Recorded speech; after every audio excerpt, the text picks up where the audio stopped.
Welcome to the new wave of Rioja.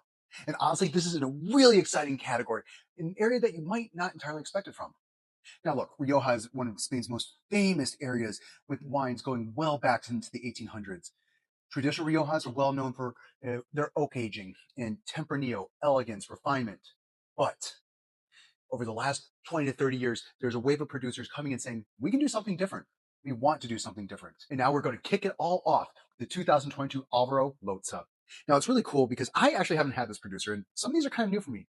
But Alvaro Lotza, super young, born in 1995, and he's been making wines from his grandfather's vines. His family has had land, but it's small. It's these little bits of parcels. This is a really, really tiny production. This is actually about 166 cases. And what he's generally looking for is something more modern. And this is something that we're coming across in a lot of places in Europe.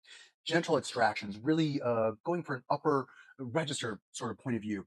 Lots of elegance, refinement, and fresh red fruits. Wow. So this is 95% Tempranillo with 5% Vieira. But if you were to smell this blind, you wouldn't think it's some traditional Rioja. There's like a bit of that like bubblegummy Gamay sort of thing, but still with like those more base notes. There's a lot of dark red cherries, that bit of plumminess, dark raspberries, crushed berries, this lovely spice note, and a lot of roses. Whoo, really, really pretty. This is my first time with it, and I just love this category, and I cannot wait to try this. Yeah, so I had initially said like, oh yeah, there's a bit of like Beaujolais Gamay qualities. It ain't that on the palate. No, that is way more classic Tempranillo. Really like elegant, medium bodied and textured, a crisp acidity and some nice chewy tannins on the side of your mouth. What a cool wine! I haven't had this, and this is my first time.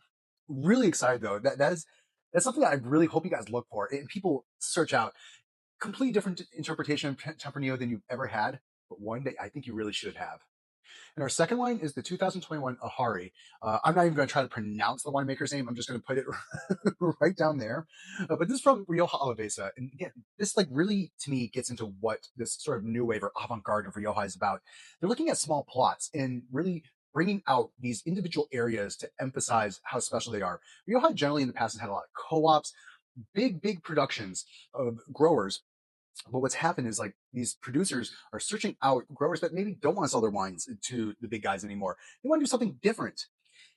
This producer does things about as unconventionally as possible, but again, unconventional, which is now kind of the convention. He's worked with a lot of small plots, old vines, limestone soils. I have this in my glass and I cannot wait to try it for you. Wow.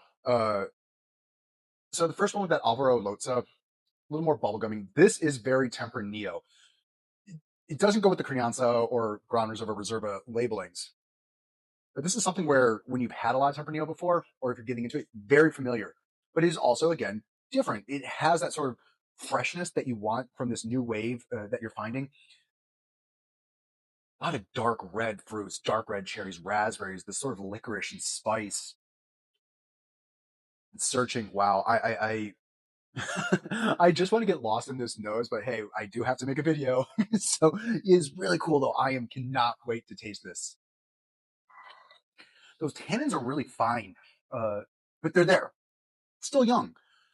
Great, just feel like it's medium full to full bodied, silky, but with a few rough edges. Right, there's some stature to it and some real presence. I love how it coats the palate.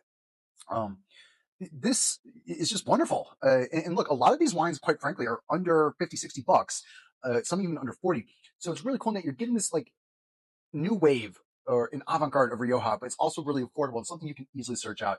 Yet another winner. I love this category, and this is one you should also again search out.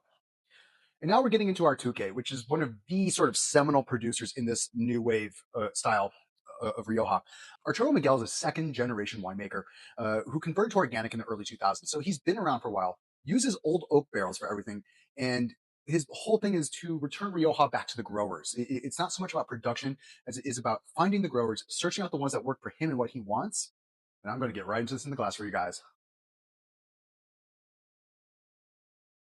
Ooh, super cool. Um, there's this like vanilla, baking vanilla spice component, dark red fruits, dark red cherries, sour red fruits, some crushed berries and crushed rocks, little bit of licorice. Wow. You just want to keep on smelling it and smelling it and smelling it. It brings so much, but yet is so melded together already. It's young, fresh, vibrant. It's all in harmony, and I cannot wait to taste it. That fantastic. Seriously, I would love to see how this does with age. Like this is one, the first two, yeah, they're young, but they're drinking. This one I really think can benefit from some age. The tans are a little rippy, but there's so much depth and expression. Wonderful finish that doesn't want to stop. I haven't had too much R2K, but this is really, really impressing me. I'm really happy with that. And why number four as a producer, I had to include. Do not pass go, do not collect $200. We were talking about Eris Kieran in their 2019 solo Ganasha. Now, Eris Kieran is a true garage producer. Like, seriously, you probably live in an apartment or house that's bigger than the winery. That's how small they are. And I was fortunate enough to come across them back in 2022 purely by accident, really. I had a day off in Logroño. I was just looking for a place to taste. Saw that they had some English speaking tours available, and I was like, hey, let me try and go. And you know what? I was completely floored by them. They really focus on solo varietal wines and high altitude wines and old vines. Really cool and just to me really progressive. They were that sort of producer that opened my eyes onto all of this new wave of Rioja. I have it in the glass. Solo Garnacha. How cool is that? We're going to get right into it.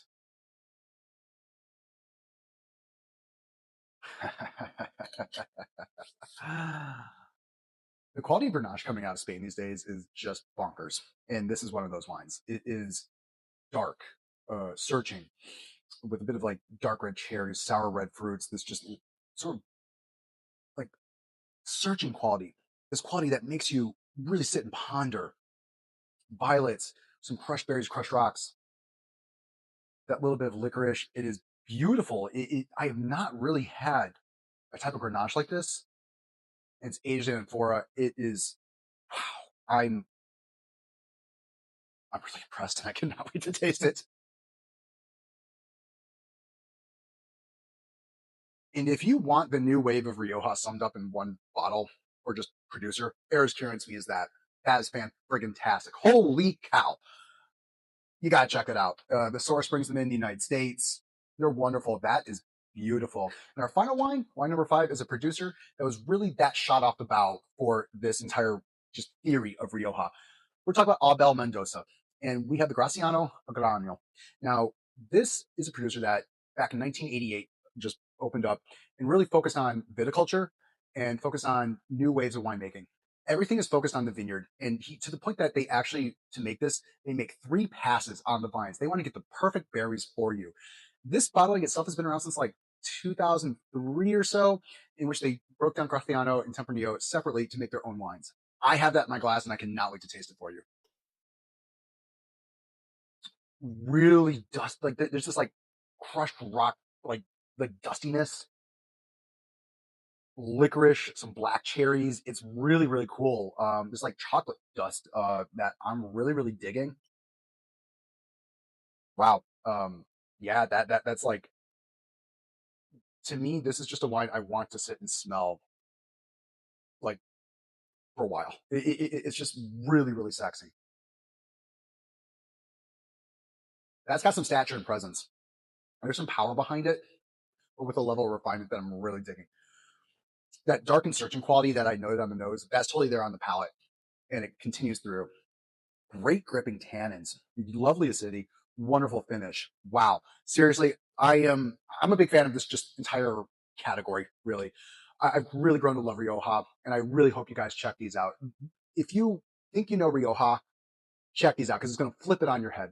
And I hope you guys really enjoyed this video because I had a fantastic time putting this together and trying these for you. Be sure to hit that like button. Absolutely. Be sure to hit that subscribe button. I'll see you guys on the next one. Cheers.